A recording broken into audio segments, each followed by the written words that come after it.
പരിശുദ്ധ പരമദിവ്യകാരുണ്യീശോയ്ക്ക് എന്നേരവും ആരാധനയും സ്തുതിയും പുകഴ്ചയുണ്ടായിരിക്കട്ടെ.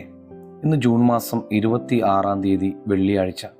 ഈശോയുടെ തിരുഹൃദയത്തിൻ്റെ സംരക്ഷണത്തിനായി ഇന്ന് പ്രാർത്ഥിക്കാം. നമ്മുടെ ഇന്നത്തെ എല്ലാ പ്രാർത്ഥനാ നിയോഗങ്ങളും ദിവ്യകാരുണ്യ ഈശോയുടെ ദിവ്യഹൃദയത്തിലേക്ക് ചേർത്ത് സമർപ്പിക്കാം. അവിടുന്ന് കൂടെ ഉണ്ടാകട്ടെ. ലൂക്കാ സുവിശേഷം 12-ാം അധ്യായം 7-ാം വചനം ധ്യാനിക്കാം. നിങ്ങളുടെ തലമുടിയുടെ പോലും എണ്ണപ്പെട്ടിരിക്കുന്നു, ഭയപ്പെടേണ്ട, നിങ്ങൾ അനേകം കുരുവികളെക്കാൾ വിലയുള്ളവരാണ്. ഈ ഭൂമിയിൽ നമ്മെ സ്നേഹിക്കുന്ന ആർക്കെങ്കിലും അറിയുമോ നമ്മുടെ തലമുടികളുടെ എണ്ണം, നമ്മുടെ കയ്യിലെ വരകളുടെ എണ്ണം?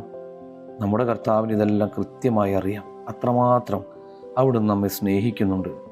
കർത്താവെ, അങ്ങേക്ക് ഞങ്ങളോടുള്ള സ്നേഹം മനസ്സിലാക്കി അങ്ങയെ തിരിച്ചു സ്നേഹിക്കാൻ ഞങ്ങളെ പഠിപ്പിക്കണമേ.